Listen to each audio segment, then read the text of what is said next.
আসসালামু আলাইকুম রহমতুল্লাহ। প্রিয় শিক্ষার্থী বন্ধুরা, আমরা যারা 2026 সালে অনিয়মিত 2025 সালের সিলেবাস অনুযায়ী পরীক্ষা দিলাম, তাদের জন্যই কিন্তু আমরা সর্বশেষ ঘ বিভাগের আমরা 11 নম্বর সৃজনশীল প্রশ্নের কিন্তু সমাধান আজকে নিয়ে এসেছি।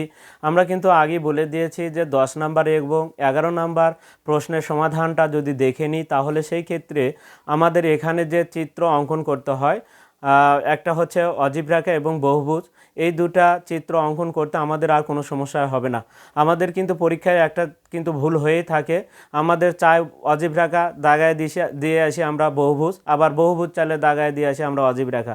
তবে আমরা এই ক্লাসের মাধ্যমে তোমাদেরকে একটু একটা উপমার মাধ্যমে আমরা কিন্তু শিখিয়ে দিব যে কি আমরা চিত্রটাকে কি মনে করলে আমাদের এখানে আর ভুল হবে না। আমরা কিন্তু গত ক্লাসে কিন্তু একটু বুঝে দিয়েছি যে অজীব রেখার ক্ষেত্রে আমরা যেহেতু একটা উপমা, আমরা একটা উদাহরণ হিসেবে আমরা দিয়েছি যে অজীব অজীব অর্থ কি, আমাদের অজীব অর্থ ছিল হচ্ছে জিহ্বার সাথে আমরা তুলনা করব, যেটা চিত্রে দেখতে আসলে এরকম জিহ্বার মতোই হবে।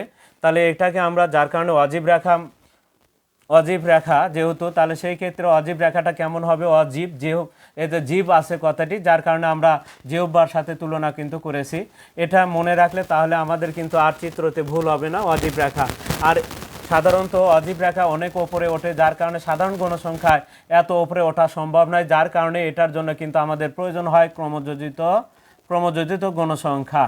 প্রিয় শিক্ষার্থীরা, এটার ক্ষেত্রে এখন আমাদের পরবর্তী যে প্রদত্ত উপাত্তের গণসংখ্যা বহুভুজের ক্ষেত্রে এখন কি বলা হচ্ছে, তাহলে বহুভুজ অঙ্কনের জন্য আমরা কি আঁকাতে হবে, অর্থাৎ কি আমাদের ছকটা যে দাগাবো সেই তিনটা ছকে আমাদের কি কি থাকবে।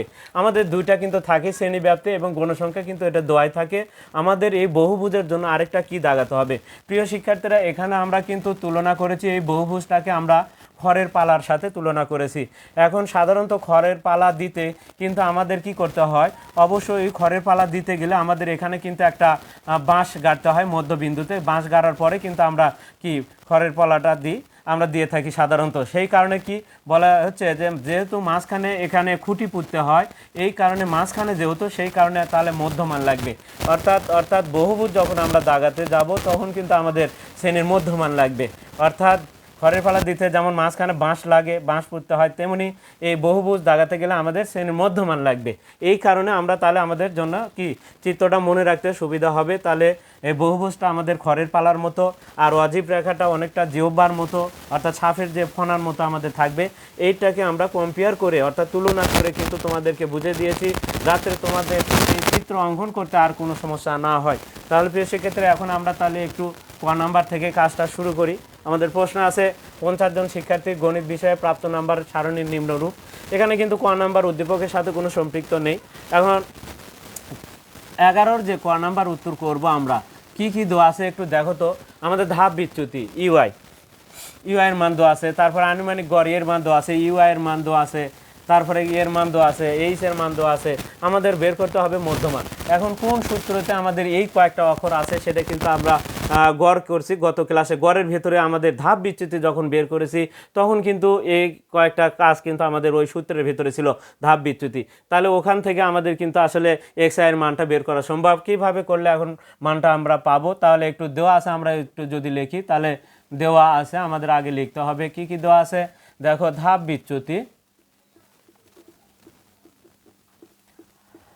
বিচ্যুতি ইউআই সমান সমান দেওয়া আছে 2। তারপরে আমাদের দেওয়া আছে আনুমানিক গড়, বা এটাকে আনুমানিক গড় বলা হয়, অনুমিত শ্রেণীর মধ্যমানও কিন্তু বলা হয়। আনুমানিক গড়,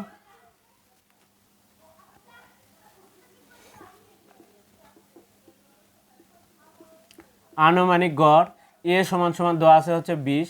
তারপরে শ্রেণী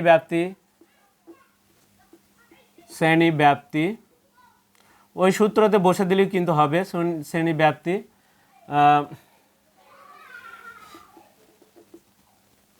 কত আছে, এই সমান সমান হচ্ছে আমাদের 4 দেওয়া আছে। তারপরে শ্রেণীর মধ্যমান কিন্তু আমাদের বের করতে হবে। তাহলে এখন আসি, আমরা যে সূত্রটা জানি সেই সূত্রটা যদি লিখি, যার যার মান আছে সেখানে বসে দিব। তাহলে আমাদের ধাপ বিচ্যুতির সূত্রটা কি আমরা যদি জানি, ধাপ বিচ্যুতিকে আমরা কি বলি, ধাপ বিচ্যুতিকে ইউআই। তাহলে ধাপ বিচ্যুতি সমান সমান আমরা ধাপ বিচ্যুতি ইউআই সমান সমান আমরা কি লিখি, ধাপ বিচ্যুতি দেখো ধাপ বিচ্যুতি ইউআই কিন্তু সমান সমান আমরা কি লিখি, আমাদের কিন্তু এক্স আই আগে x I minus A divided কিন্তু এইচ, দেখো আমাদের প্রত্যেকটা অক্ষরে কিন্তু এই সূত্রের মধ্যে আছে, তাহলে এখান থেকে আমরা কিন্তু এক্স আইয়ের মানটা পাবো। দেখো ধাপ বিচ্যুতি ইউআইয়ের মান কত, আমাদের ধাপ বিচ্যুতি 2, এখানে এক্স আইয়ের মান কত, দেখো এক্স আইয়ের মান কিন্তু নেই, এর মানটা কিন্তু আছে 20, তাহলে এক্স আই থাকবে কারণ এক্স আইয়ের মানটা বের হবে, তারপরে এর মান আমাদের 20 বসে দিব, এইচের মান আমরা 4 বসে দিব। এখন আড়াআড়ি যদি গুণ করি 4টা এই 2-এর সাথে, তাহলে আড়াআড়ি 2-এর নিচে কিন্তু 1 আছে, এই একটা গুণ হবে এই এক্স আই মাইনাস 20-এর সাথে, অর্থাৎ এক্স আই 1-এর সাথে গুণ করলে কোনো পরিবর্তন হয় না, তাহলে এক্স আই মাইনাস 20 হবে, আর এই পাশে গুণ করলে কত হবে, 4 × 2 = 8 হবে, অপর পাশে 8 লিখবো। এখন আসি এই 20টা এই পাশে যায় কিন্তু যোগ হবে, তাহলে কত হবে, এক্স আই সমান সমান 8 যোগ 20 সমান সমান, অতএব এক্স আইয়ের মান কত হচ্ছে আমাদের 20 আর 8-এ কত হয় 28 বা 28, এটাই হচ্ছে আমাদের এক্স আইয়ের মান। প্রিয় শিক্ষার্থীরা দেখো ক নাম্বার কিন্তু আমরা উত্তরটা পেয়ে গেলাম, যা ধাপ বিচ্যুতির সূত্রের সাথে, আমাদের আসলে কোন সূত্রের সাথে যে কোনো মানটা দেওয়া থাক না কেন, কোন সূত্রে ওই মানগুলো আছে বা ওই সূত্রের মধ্যে আছে সেই সূত্রটা কিন্তু আমাদের প্রয়োগ করতে হবে। তাহলে ক নাম্বারটা আমরা দেখে নিলাম, এখন আসি আমরা খ নাম্বারটা দেখব। খ নাম্বারে আমাদের কি বলছে, ও যে মধ্যক নির্ণয় করতে বলছে, উপর মধ্যক নির্ণয় করতে হলে আসলে সর্বপ্রথমে আমাদের মাথায় রাখতে হবে মধ্যক বের করতে হলে মধ্যক শ্রেণী ছাড়া কিন্তু মধ্যক নির্ণয় করা যাবে না। তার মানে এই কয়েকটা সারণীর যে তৈরি করা আছে এর মধ্যে মধ্যক শ্রেণী আমারটা বের করতে হবে, কোনটা মধ্যক শ্রেণী হয় আমরা একটু দেখে নিই। এখন আসি প্রথমে আমরা খ নাম্বারটা দিলাম, দেওয়ার পরে দেখো আমাদের মধ্যক শ্রেণী বের করতে হলে আমাদের সারণী তৈরি করতে হবে, মধ্যক শ্রেণীর একটা সারণী 3 কলাম বিশিষ্ট একটা সারণী তৈরি করতে হবে। গত ক্লাসে কিন্তু আমরা একটা করেছিলাম, সেখানে কিন্তু তোমাদের ক নাম্বারে কিন্তু আমাদের এই মধ্যকের জন্য ক্রমজড়িত গুণসংখ্যা সারণীর ছকটা তৈরি করতে হয়েছিল, তাহলে সেই সারণীটা আমরা এখন তৈরি করব। দেখো এই কলামটা একটু বড় করলাম, এখানে হবে আমাদের কি, এখানে হবে আমাদের শ্রেণী ব্যাপ্তি,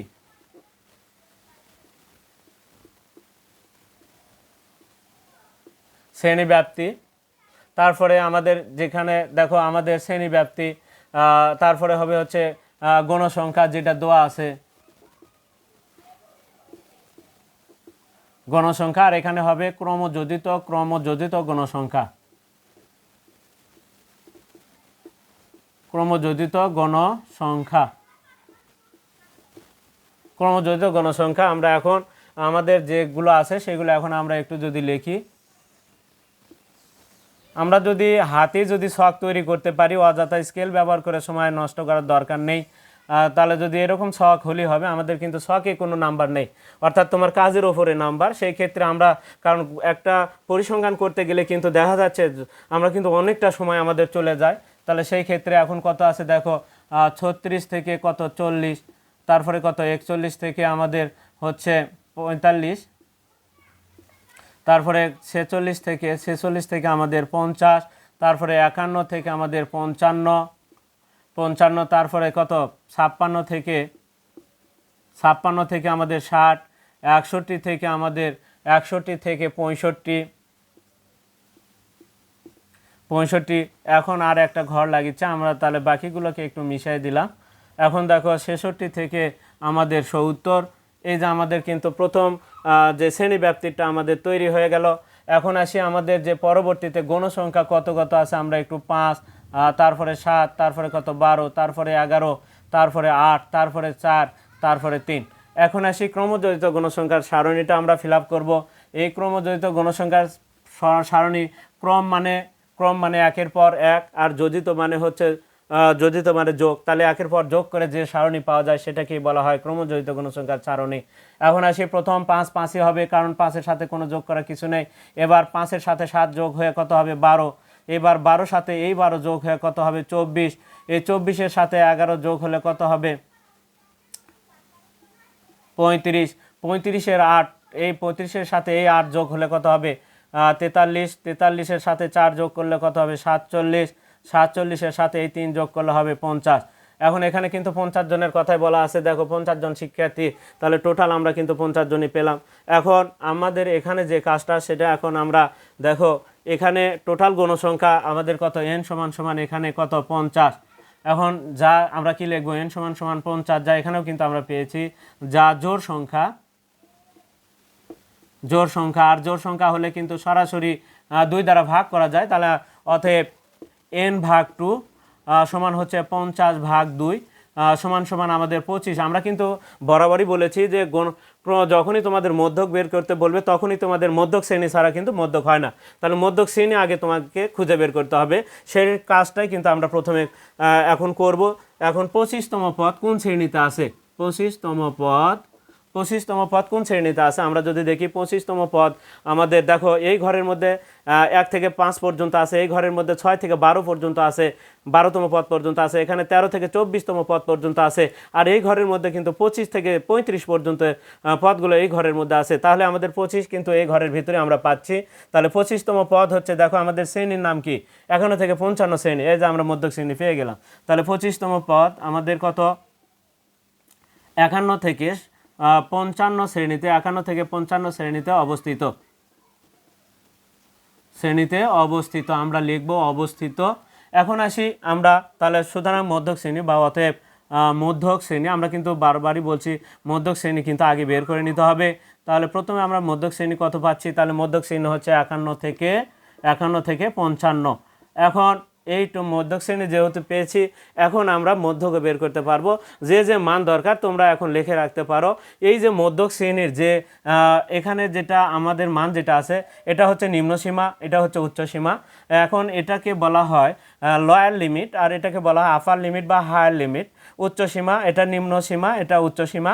এখানে লোয়ার লিমিটে এলতে বোঝানো হয় লোয়ার লিমিট অর্থাৎ আর এখানে আপার বা হায়ার আমরা এইচ ব্যবহার করতে পারি বা ইউ ব্যবহার করতে পারি। তাহলে এল এর মান আমাদের কত হবে, 51। তারপরে কি হবে, এখানে ব্যবধান কত আছে, এই ব্যবধানটা আমরা কিভাবে পেতে পারি। আমাদের কিন্তু অনেক সময় হিসাব গুনে গেলেও কিন্তু অনেক সময় হাতের হিসাবটা মিস করতে পারে। যেমন একটা সারণীতে তোমাদের দেওয়া আছে, দেখো 30 থেকে 40, এখানে তুমি আবার 40 থেকে যদি 50 দেওয়া থাকে, তাহলে 50 থেকে তোমার যদি এখন 60 দেওয়া থাকে, তাহলে তোমরা কিন্তু বলবা যে হাতে গুনে দেখো, এখানে কিন্তু তোমার হাতে গুনলে হবে 11। এটাকে বলা হয় অবিচ্ছিন্ন শ্রেণীসীমা। এরকম যদি থাকে তখন কি হবে, হাতে গুনে দেখো তোমার 11 হবে, কিন্তু অরিজিনালি 11 কিন্তু নয়। শ্রেণী ব্যবধান যেটা দেওয়া আছে সেটা শ্রেণী ব্যবধানটা হবে এখানে 10। কিন্তু দেখো তুমি হাতে গুনো 30, 31, 32, 33, 34, 35, 36, 37, 38, 39, 40। আমরা গুনে দেখলাম 8, 3, 11 হচ্ছে। হাতে গুনে দেখো হাত কিন্তু মিস করলো। কিন্তু আসলে কিভাবে শ্রেণী ব্যবধানটা আমাদের বের করতে হয়, সবচাইতে যেটা অ্যাপ্রোপ্রিয়েট নিয়ম, যেটা আসলে শ্রেণী ব্যবধান বলতে আসলে কি বুঝি আমরা, শ্রেণী ব্যবধান বলতে বুঝি আমরা একটা শ্রেণী থেকে আরেকটা শ্রেণীর ব্যবধান, এটাকে বোঝানো হয় শ্রেণী ব্যবধান। এখান থেকে এখানের কিন্তু ব্যবধানটা নয়, ব্যবধানটা হচ্ছে একটা শ্রেণী থেকে আরেকটা শ্রেণীর ব্যবধান। দেখো এখানে 50 থেকে 40-এর ব্যবধানটা কত, দেখো এখানে 50 থেকে 40 বিয়োগ করো, দেখো 50 থেকে 40 বিয়োগ করো কত আসে, তাহলে দেখো আমাদের এখানে কিন্তু 10 আসে। তাহলে সেই ক্ষেত্রে প্রিয় শিক্ষার্থীরা দেখো আমরা কিন্তু হাতে গুনে, এখানে কিন্তু হাত মিস করছে, দেখো 11 হাত হিসাব করে দিচ্ছে 11, কিন্তু অরিজিনাল হিসাবে আমরা পাচ্ছি কত, 10। তাহলে অতএব আমরা হাতে না গুনে আমরা কিভাবে করব, নিচের ছক থেকে তার উপরের সংখ্যাটা আমরা বিয়োগ করব। যেমন ধরো 45 থেকে 40 বিয়োগ করব, অথবা আমরা 41 থেকে 36 বিয়োগ করব। তাহলে একটা শ্রেণী থেকে আরেকটা শ্রেণীর ব্যবধান আমরা পেয়ে যাবো। তাহলে 45 বিয়োগ কত, 40 কত হয় দেখো তো, বিয়োগ করলে যেটা হয় তাহলে আমাদের 5। তাহলে এখানে শ্রেণী ব্যবধান অর্থাৎ 23-এর মান আছে আমাদের 5। এইভাবে করলে আমাদের কিন্তু ভুল হবে না। আমরা কিন্তু বারবারই বলছি যে আমাদের ক্লাসে কোনো ভুল তথ্য কিন্তু দেওয়া হয় না। আমরা যদিও আমাদের বারবারই বলছি যে আমরা চাই অন্তত আমাদের কাছ থেকে তোমরা সঠিক জিনিসগুলো পাবা। আমাদের থেকে কখনো আমরা ছাত্রীদেরকে বা শিক্ষার্থীদের কিন্তু ভুল দেওয়ার চেষ্টা করি না। অনেক সময় ভুল হতে পারে, আমাদের হয়তো মিস হতে পারে, কিন্তু মানুষ মাত্র ভুল হতে পারে, কিন্তু আমরা মারাত্মক ভুলগুলো আসলে আমরা কখনোই করার চেষ্টা করি না। আমরা সাধারণত দেখো তোমাদেরকে সহজভাবে বোঝানোর চেষ্টা করি, এরই মাঝে হয়তো অনেক সময় ভুল ত্রুটি হতে পারে, মানুষ মাত্র ভুল। তবে মারাত্মক ভুলগুলো আসলে আমাদের দেওয়া যাবে না, সেগুলোকে অনলাইন থেকে আবার কিন্তু মিশিয়ে দিতে হবে। তো যাই হোক, এখন আমরা তাহলে দেখে নিলাম। এখন আসি আমরা কিন্তু তাহলে কি কি মান পাচ্ছি, সেই মানগুলো আগে লিখে নিলেও নিতে পারো। তাহলে আমাদের মান, এল এর মান আমাদের দরকার কি কি, দেখো আসলে মধ্যকের সূত্রতে কি আছে। আমি এখানে যদি সূত্র জায়গায় রাখলাম, এখানে যা যা দরকার আমরা লিখবো। এখানে একটু মধ্যক লিখলাম। মধ্যক আমাদের এল প্লাস দিয়ে শুরু হবে, L plus N divided 2 minus F C. দেখো এখানে আমরা একটু এফ সি কোনটাতে কি সেটা একটু বুঝে দিব তোমাদের সূত্রেতে। আমরা কিন্তু প্রত্যেকটা সূত্রে বলছি, গড় বলো, মধ্যক বলো, প্রচুরক বলো, প্রত্যেকটাতে 5টা করে আমাদের কিন্তু অক্ষর ব্যবহার হবে, 1, 2, 3। তারপরে কি এইচ ডিভাইডেড আমাদের আরেকটা আছে, তাহলে এফ এম। এখানে FM ব্যবহার করতে হবে। দেখো 1 2 3 4 5 5টা অক্ষর। আমরা কিন্তু যখন আমরা গড় বের করেছিলাম সেখানেও কিন্তু গড়ের জন্য কিন্তু 5টা ছিল। A প্লাস কি ছিল, সামেশন FIUI ছিল, FIUI ছিল, ডিভাইডেড n গুণন কত H। দেখো 1 2 3 4 5, এখানে কিন্তু 5টা ছিল। প্রচুরক যাও, ওখানেও কিন্তু 5টা আছে। L প্লাস দেখো F1, তারপরে কি আছে F1 যোগ F2, 1 2 3 4, আরেকটা গুণন H, এই যে 5টা। তাহলে প্রত্যেকটা সূত্রে কিন্তু 5টা অক্ষর করে আছে, আমরা দেখে নিলাম। এখন আসে আমরা যদি মান বসাই বা L এর মান, L কত এখানে আমরা দেখো L এর মানটা লিখেছি। L সমান সমান, Lটা হচ্ছে লোয়ার লিমিট বা নিম্ন সীমা 51, L এর মান 51। তারপরে H এর দরকার, Hটা হচ্ছে আমাদের কত ব্যবধান আমরা একটু আগে দেখলাম 5, H এর মান হচ্ছে 5। তারপরে আমরা FC, F বড় হাতের F, তাহলে বড় হাতের এটা F মানে বড় গণসংখ্যা, বড় হাতের F মানে বড় গণসংখ্যা। বড় গণসংখ্যাকে বলা হয় ক্রমজোড়িত গণসংখ্যা। এই যে দেখো এটাকে বড় গণসংখ্যা FC, তাহলে ক্রমজোড়িত, এই যে সিতে ক্রম বোঝায় ক্রম, তাহলে বড় হাতের F তে বোঝাচ্ছে বড় গণসংখ্যা, যেটাকে বলা হচ্ছে ক্রমজোড়িত গণসংখ্যা। তাহলে এটা কোনটা হবে FC বলা হচ্ছে যে শ্রেণীতে আমাদের মধ্যক শ্রেণী বরাবর যে গণসংখ্যা থাকবে তারই যে কানির ঘরে যেটা থাকবে সেটা হচ্ছে FC। তাহলে আমাদের 24। আর FMটা কোনটা হবে, FMতে বলা হয় সে গণসংখ্যা, ছোট গণসংখ্যার মধ্যে সবচাইতে বড় গণসংখ্যা। এমটা বোঝানো হয় বড় গণসংখ্যা, এমটা ম্যাক্সিমাম বোঝানো হয়, তাই এমটা ম্যাক্সিমাম বোঝানো হয় বড় গণসংখ্যা। তাহলে বড় গণসংখ্যা কিন্তু তাহলে এটা হচ্ছে আমাদের 11 হচ্ছে সবচাইতে এই ঘরের মধ্যে আমাদের। তাহলে এই ঘরের মধ্যে FMটা হবে আমাদের 11, যদিও কিন্তু 12টা কিন্তু মিস করেছে, আমাদের 12 কিন্তু নিচ্ছে না। তাহলে FMটা হবে হচ্ছে আমাদের বড় গণসংখ্যা, অর্থাৎ আমাদের যে ঘরে FM অর্থাৎ কি আছে আমাদের Lরা আছে তারই বরাবর যে সংখ্যাটা থাকবে সেটা হচ্ছে FM এর মান। এখন আসি আমরা তাহলে L ব্যবহার করব। দেখো L এর মানটা আমাদের কত, তারপরে কি আছে n/2, আমাদের n/2 মান কিন্তু 25 আমাদের এখানে ব্যবহার করা আছে। H পেলাম। FC কত, FC এখানে যদি লিখে রাখো সমস্যা নাই 24। তারপরে FM কত, FM হচ্ছে আমাদের কত, FM হচ্ছে আমাদের এখানে 11 পেলাম, এই ঘর বরাবর FM পেলাম। এখন আসি আমরা মানটা বসে দেবো। H এর মান আমরা সবগুলো মানই কিন্তু পেয়েছি। তাহলে এখন আমরা দেখো L এর মান কত 51 আমরা বসালাম, প্লাস n/2 মানে কত 25, এই যে n/2 মান 25 আমরা এখানে বিয়োগ করবো কত 24 অর্থাৎ 24, গুণন H এর মান কত আমাদের 5, FM কত 11। FM বড় গণসংখ্যা বা আমাদের কিন্তু সেটা কিন্তু মানেনি, আর আসলে এখানে কিন্তু 11টাকে নেওয়া হয়েছে। এখন আসি আমরা ক্যালকুলেশন যদি করি তাহলে সেই ক্ষেত্রে কি হবে। এখন দেখো 51 লিখলাম, যোগ 25 থেকে 24 বিয়োগ করলে কিন্তু 1 হয়, 1 দিয়ে 5 গুণ করলে কিন্তু 5ই হয়। তাহলে 25 থেকে 24 বিয়োগ করলে 1 গুণন 5, 5 একে 5 ভাগ 11। আমরা এই 5কে 11 দ্বারা ভাগ করব, ভাগ করে যা হবে তার সাথে 51 যোগ করব। তাহলে প্রথমে আমরা কি করব, 5 ভাগ 11 দিব, দেওয়ার পর যা হবে যোগ দিয়ে ওর সাথে আমরা লিখবো হচ্ছে 51, 51.454, 51.454 হচ্ছে। তাহলে 51 আমার ক্যালকুলেটর একটু সমস্যা, তোমাদের হয়তো ভুল উত্তরও আসতে পারে একটু, 454, তাহলে সেই ক্ষেত্রে 454, তাহলে 51.454 4 লিখলে তাহলে আর বাড়ে না, কারণ 3 নম্বর সংখ্যাটি 4, তাহলে এটা বৃদ্ধি পাবে না। যদি এখানে 5 থাকতো তাহলে এখানে 45-এর পরিবর্তে হচ্ছে 46, অর্থাৎ 4 6 হতো। তো দশমিকের পরে ভাঙে কিন্তু উচ্চারণ করতে হয়। আমরা তাহলে এত প্রায় আমরা লিখে দিব প্রিয় শিক্ষার্থীরা, তাহলে আমরা কিন্তু মধ্য পেয়ে গেলাম। এখন আসি আমরা সর্বশেষ যে গ নাম্বারের প্রশ্নটি আছে সেই প্রশ্নের সমাধানটা এখন দেখব। এখন গ নাম্বার প্রশ্ন আমাদের কি আছে, দেখো প্রদত্ত উপাত্তের গণসংখ্যার বহুভুজ অঙ্কন করো।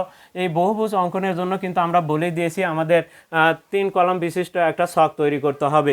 যেহেতু বহুভুজটা দেখতে আমরা বলছি বহুভুজটা দেখতে পাহাড় বা খড়ের পালার মতো, আর এই খড়ের পালা দিতে হলে আমাদের কিন্তু মাঝখানে একটা খুঁটি পুঁততে হয়, যার কারণে বুঝতে নিতে হবে। তাহলে এই বহুভুজ আঁকতে গেলে শ্রেণীর মধ্যমান অর্থাৎ মধ্যবিন্দু যেহেতু তার মানে মধ্যমান লাগবে, এটাই তোমাদের বোঝানো, বুঝলে তোমাদের আর ভুল হবে না। তাহলে কোন চিত্রের জন্য কি লাগে তোমাদের কিন্তু মাথার ভেতরে চট করে চলে আসবে। তাহলে বহুভুজ মানে খড়ের পালা, আর খড়ের পালা দিতে মাঝখানে খুঁটি লাগে, আর মাঝখানে যার কারণে আমরা এটাকে বলতেছি মধ্যবিন্দু লাগবে। তাহলে এখন আসি আমাদের 3 নাম্বার কলাম, এখানে 2টা কলাম এখানে তৈরি করা আছে। আমি এই 3 নাম্বার কলামটা মিশে দিয়ে এখানে আমি আবার আরেকটা কলাম যেটা লাগিয়েছে আমাদের মধ্যবিন্দু, সেটা কিন্তু আমরা এখানে একটু শ্রেণীর মধ্যমান বা শ্রেণীর মধ্যবিন্দু, এটা কিন্তু তুমি এখানেও লিখতে পারো পরেও লিখতে পারো, সমস্যা নেই, এটা আঁকপিস ওটা কোনো বিষয় না। প্রথমে তুমি এখানে গণসংখ্যাটা এই ঘরে লিখলে লিখতে পারো, সমস্যা নেই। মধ্যমান,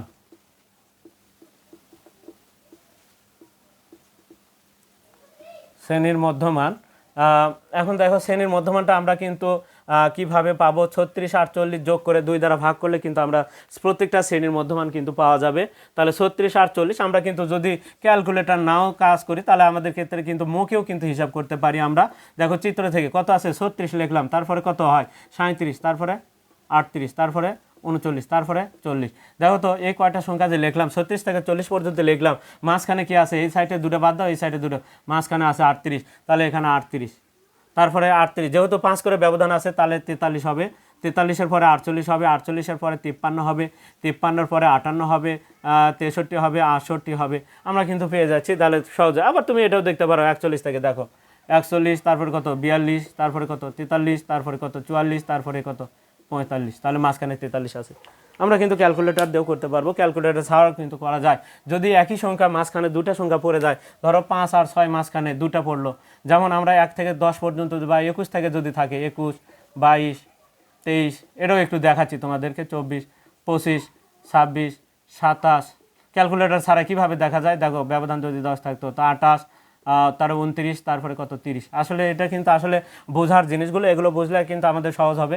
দেখো উভয় সাইড থেকে 4টা বাদ দাও তোমরা, এই সাইড থেকে 4টা বাদ দাও, মাঝখানে এবার 2 জন, তাহলে মাঝখানে যদি এরকম 2 জন পড়ে যায় উভয় সাইড থেকে সমান সংখ্যক বাদ দেওয়ার পর, তাহলে কি হবে বলে 25 আর 26-এর মাঝখানে হবে এই যে সর্বনিম্ন যে সংখ্যা তার সাথে দশমিক দিয়ে 5 লিখতে হয়, 25.5। এখন এটা কিন্তু আমরা তাহলে এই ব্যবধান যদি 21 থেকে থাকে তাহলে সেই ক্ষেত্রে আমাদের কিন্তু আমরা সেটাও দেখে দিলাম। এখন আসি, তাহলে প্রিয় শিক্ষার্থীরা এই ক্ষেত্রে আমাদের প্রথম কাজটা হবে, গ নাম্বারের কাজ কিন্তু আমরা এখন করে দিচ্ছি। এখন গ নাম্বারের জন্য বহুভুজ দাগাতে হলে তাহলে শ্রেণীর মধ্যমান লাগবে। আমরা কেন বলেই দিলাম যে খড়ের ফালা তৈরি করতে গেলে কিন্তু আমাদের মাঝখানে খুঁটি পুঁতে হয়, এই কারণে শ্রেণীর মধ্যমান লাগবে। এখন আসি, তাহলে আমি একটু তোমাদের প্রথমে এখানে গ্রাফটা বুঝে দিচ্ছি। তাহলে আমাদের খাতায় কি করব, আমরা কিন্তু আগের ক্লাসেও কিন্তু আমরা বুঝে দিয়েছি আমরা কিন্তু কিভাবে এগুলো করি। অনেক সময় আমরা কিন্তু আমাদের মন করার মতো কাজগুলো করি, কিন্তু কখনোই ওইভাবে কাজ করা যাবে না, মার্জিন থাকবে যাওয়ার পর। এখন ধরো এখানে যদি আমি ছক লিখি, ছকের পরে আমাদের গ্রাফ আটকাতে হবে, ছকের পরে গ্রাফ আটকাতে হবে। তাহলে ছক এই পর্যন্ত গেল, ছক এই পর্যন্ত গেল, এটি গ্রাফ আর এটি বাংলা। তখন অপর পৃষ্ঠাতে বাংলা, আমাদের পৃষ্ঠা কিন্তু এই পাশে আর এই দুই পাশ, তাহলে এই পৃষ্ঠে আমরা বাংলা লিখব। গ্রাফের নিচে যেন কোনো লেখা না থাকে, আমরা যেন গ্রাফ উল্টে যেন আমাদেরকে এই লেখাগুলো দেখতে না হয়। আমরা কিন্তু বারবারই বলছি যে আমাদের সবসময় গ্রাফ থাকবে ফাঁকা জায়গাতে, যেখানে কোনো এর নিচে কোনো লেখা থাকবে না, তারপরে তোমরা বাংলা লেখা লিখবা। এখন কথা হলো যে যদি এখানে ছক না হয়, যদি এখানে ছক হয় তাহলে কি হচ্ছে, ছক এখানে গেল, তখন গ্রাফ পেপার এই পৃষ্ঠা প্রথমে গেল, তারপরে গ্রাফ যতটুকু জায়গা নেবে ওইটুকু ফাঁকা রেখে তারপরে আমরা যে বাংলাগুলো লিখতে হয় সেই বাংলাগুলো লিখব। অর্থাৎ প্রসেস অনুযায়ী কিন্তু আমাদের কাজগুলো করতে হবে। আমরা কিন্তু তোমাদেরকে সুন্দরভাবে বুঝে দিচ্ছি, তোমরা এভাবে কাজ করলে নাম্বার কিন্তু একটা মার্কও কিন্তু তোমাদের এখান থেকে কাটা যাবে না। এখন আসি আমরা তাহলে একটু ছক, এখানে তোমাদেরকে একটু গ্রাফ পেপারটা এখানে আমরা কিন্তু আরেকটা কথা বলেছি যে বাংলা কিন্তু মুখস্থ করার কোনো দরকার নেই, চিত্রের ভেতরে বাংলাগুলো আছে। তুমি 1 নম্বর স্টেপটাকে বাদ দিতেও পারো, আর যদি লেখো তাও সমস্যা নেই, ভালো হবে, লিখলে আরও ভালো। তাহলে স্যার দেখলেই তোমাকে বুঝতে পারবে না এ কিছু জানে। এক্স ড্যাশ বাম দিকে ড্যাশ হয় আর নিচের দিকে ড্যাশ হয়, মাঝখানে এখানে মূল বিন্দু 0, এখানে এক্স হবে, এখানে ওয়াই হবে।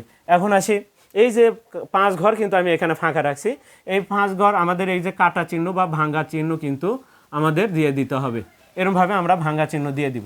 দেওয়ার পরে আমাদের কিন্তু দেখো এটা 5 ঘর, এখানে 5 ঘর পর পর আমি একটু ইন্ডিকেট করে দিচ্ছি, যেহেতু এটা বোর্ড দাগানো নাই সেই কারণে আমি একটু ইন্ডিকেট করে দিচ্ছি। এখন প্রিয় শিক্ষার্থীরা, আমি কিন্তু একটা কথা বলেছি গত ক্লাসে, কিন্তু একটা বলেছি এই ওপর দিকে গণসংখ্যা থাকবে, সবসময় উপর দিকে গণসংখ্যা, কিন্তু অজীব রেখার জন্য কিন্তু গণসংখ্যাকে বাদ দিয়ে কিন্তু আমরা ক্রমযোজিত সারণী তৈরি করেছিলাম। এই কারণে গণসংখ্যাকে কিন্তু আমরা একবারে বাদ দিয়ে দিয়েছিলাম, কারণ গণসংখ্যা আর ক্রমযোজিত একই গণসংখ্যা।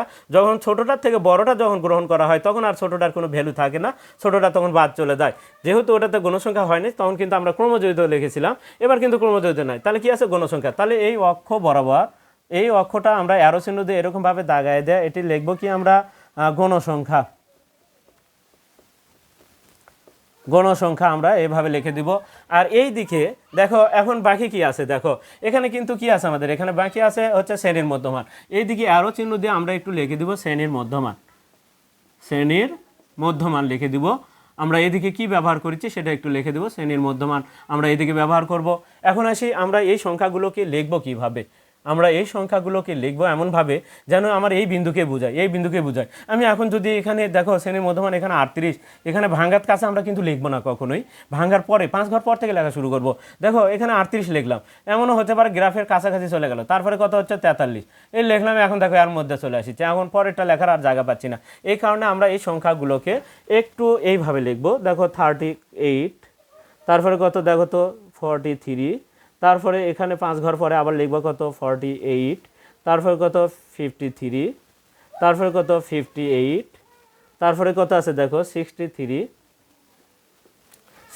পরে কত আছে দেখো 68। আমরা এইভাবে লিখলে তাহলে এখন ওই বিন্দুকে নির্দেশ করবে, এভাবে আমরা লেখার চেষ্টা করব। প্রিয় শিক্ষার্থীরা, এখন তাহলে আমরা একটু গ্রাফ পেপারে তোমাদেরকে এখন আমরা কিন্তু বুঝে দিলাম। এখন আসি আরেকটা জিনিস আমরা একটু দেখব, আসলে ব্যবধান কত এবং সংখ্যা কত। এখন দেখো আমাদের কিন্তু আসলে গণসংখ্যা বেশি বড়, বেশি কিছু নাই। এখানে আছে 5, 7, 12, 11, 8, 4, 3, এখানে কিন্তু এই অবস্থায় আছে। এখন এই 5-এর জন্য কিন্তু আমরা 12 ঘর, এটা কিন্তু সহজে আমাদের গ্রাফ পেপার যত ছোটোই দিক না কেন 10-12 ঘর কিন্তু আমরা এক এক করে গুনে গেলেই পাবো। এখন এখানে একটু দেখো তো তোমাদের ঘর কয়টা আছে। আমরা কিন্তু ঘর এখানে আছে 5টা। ঘর কটায় এই 38 থেকে 43 পর্যন্ত ঘর কটা, 1টা 2টা 3টা 4টা 5টা কিন্তু ঘর আছে। প্রত্যেকটা ব্যবধান 5 ঘর পর পরে কিন্তু আমরা এই যে মূল টানটা এখানে বিন্দুটা দিয়েছি 5 ঘর পর পর কিন্তু। তাহলে দেখো তো এখানে ব্যবধান কত, 38 থেকে 43, ব্যবধানও 5, এখানে ঘরও 5। তাহলে ব্যবধানও 5, ঘরও 5, তাহলে এক ঘরে কতজন করে থাকতে হচ্ছে। তাহলে এখানে 38 থেকে 43 5 জন, ঘরও 5টা, তাহলে প্রত্যেক ঘরে একজন করে। তাহলে কীভাবে লিখবো আমরা, x অক্ষ বরাবর ছক্কাজের 1 ঘর সমান 1 একক। এখন ওপর দিকে y অক্ষ বরাবর এখানেও কিন্তু দেখো 1-এর জন্য 1-ই যাবো, 5-এর জন্য 5-এ যাবো, 7-এর জন্য 7-এ যাবো, তাহলে এক ঘরে একজন করে রাখবো আমরা উপরের দিকেও। তাহলে উভয় অক্ষ বরাবর 1 ঘর সমান 1 একক। উভয় অক্ষ বরাবর যখন দুই দিকই সেম হবে তখন উভয় অক্ষ বরাবরে লিখে আমরা উভয় অক্ষ বরাবর 1 ঘর, ছক্কাজের 1 ঘর সমান 1 একক ধরে অজীব বহুভুজ আঁকা হলো আমরা লিখবো। এখন কথা হলো যে যদি এখানে 10 ব্যবধান থাকতো তখন কি করতাম। ধরো এখানে 31 থেকে 40 আছে বা 30 থেকে 40 আছে, তখন কি করব। তাহলে ব্যবধান 10, ঘর হচ্ছে 5, সংখ্যা হচ্ছে কয়জন 10 জন, তাহলে এক ঘরে 2 জন করে রাখতে হবে। তাহলে 1 ঘর ছক্কাজের 1 ঘর সমান 2 একক লিখবো। আর এদিকে লিখবো তখন কি, যে y অক্ষ বরাবর 1 ঘর সমান 1 একক। তাহলে তখন দুইটা অক্ষ বরাবরই তোমাকে ভেঙে ভেঙে কিন্তু লিখতে হবে। তখন কি লিখবা, যে x অক্ষ বরাবর ছক্কাজের 1 ঘর সমান 1 একক এবং y অক্ষ বরাবর এখানে 40 যদি থাকে তাহলে 1 ঘর সমান 2 একক। x অক্ষ বরাবর 1 ঘর সমান কয়জনকে রাখতে হবে, দেখো এখানে ব্যবধান 10 জন, ঘর আছে 5টা, তাহলে 1 ঘরে 2 জনকে রাখতে হবে। তাহলে 1 ঘর সমান 2 একক x অক্ষ বরাবর, আর y অক্ষ বরাবর 1 ঘর সমান 1 একক ধরে এটা বহুভুজ আঁকা হলো। এভাবে লিখতে হবে। যেহেতু এখানে ব্যবধান 5, তাহলে 1 ঘরে একজন করে, এদিকেও আমাদের 1 ঘরে একজন করে রেখে আমরা হিসাবগুলো করব। এখন আসি আমরা এই অঙ্কগুলো তোমাদেরকে, এখানে তো আমি জাস্ট একটু বুঝে দিলাম। বাংলাগুলো কি লিখতে হবে সেটা একটু দেখো, চিত্রের মধ্যেই বাংলাগুলো আছে।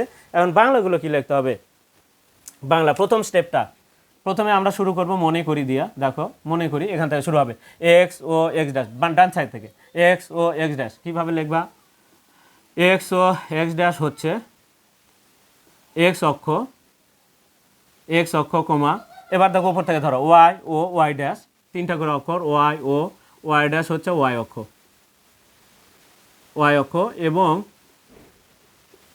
এবং 0টা মূল বিন্দু, আমি লিখলাম মূল বিন্দু, 1 নম্বর স্টেপ মূল বিন্দু, 0টা মূল বিন্দু, 1 নম্বর স্টেপ শেষ। 2 নম্বর স্টেপ দেখো তো, 2 নম্বর স্টেপ এক্স অক্ষ কী দিচ্ছি দেখো, আরও দিয়ে কী লিখছি, শ্রেণীর মধ্যমান, আর এদিকে এটা কি ওয়াই অক্ষ বরাবর গণসংখ্যা, তাহলে ধরে লিখতে হবে। তাহলে কি লিখবো, এক্স অক্ষ বরাবর শ্রেণীর মধ্যমান, কি লিখবো, এক্স অক্ষ বরাবর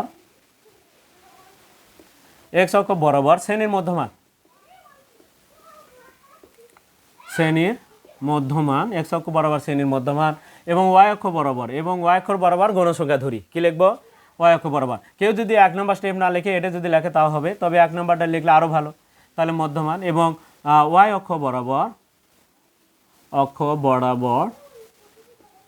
বরাবর গণসংখ্যা ধরি। আমাদের কিন্তু আসলে মুখস্থ করার কোনো বিষয় নাই, চিত্রের মধ্যে সব বাংলা কিন্তু লুকায়িত আছে, খালি দেখে কিন্তু তোমাদের বুঝে কাজ করা। বরাবর গণসংখ্যা ধরি লিখলাম। এবার আসো আমাদের 2 নম্বর স্টেপটা শেষ, নাম্বার 3। আমরা কিন্তু ওই যে বলেছি এর ব্যবধান কত দেখো, 38 থেকে 43, 5 জন, ঘরও আছে 5টা, তাহলে সেই ক্ষেত্রে এক ঘরে একজন করে রাখতে হবে।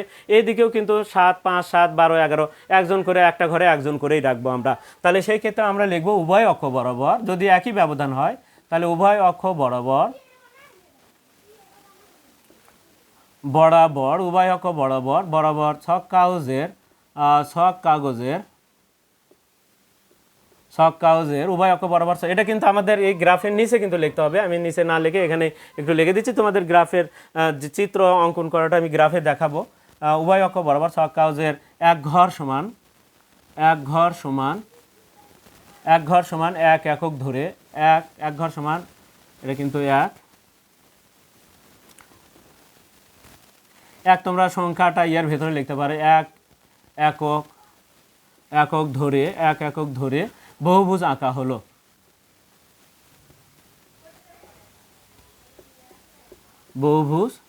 হলো। আর ভাঙ্গার কাছে এখন আমরা লিখবো, দেখো ব্যবধানটা একটু 5, তাহলে এখানে দেখো তো 43, 38, 48, 43, 38 কত হবে এখানে 33। এখন লিখবো আমরা 33টা লিখে দেবো ভাঙ্গা চিহ্ন দ্বারা, এখানে হলো। আর ভাঙ্গা চিহ্ন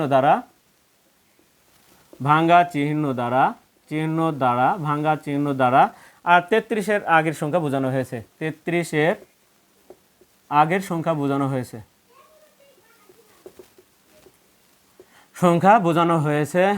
শেষ, আমাদের কিন্তু বাংলা লেখা শেষ, বোঝানো হয়েছে। প্রিয় সেক্ষেত্রে এই বাংলাটুকু কিন্তু আমাদেরকে লিখতে হবে। আর বাংলা কিন্তু আলাদা করে মুখস্থ করার কোনো বিষয় না, এখানে চিত্রের মধ্যে বাংলাগুলো আছে। আমি চিত্র থেকে কিন্তু তোমাদেরকে বাংলা সুন্দরভাবে বুঝিয়ে দিলাম, তোমরা এভাবে পড়লে কিন্তু আর তোমাদের ভুল হবে না। এখন আসি আমরা গ্রাফ পেপারে এইগুলো এখন অঙ্কন করা একটু দেখাবো তোমাদের।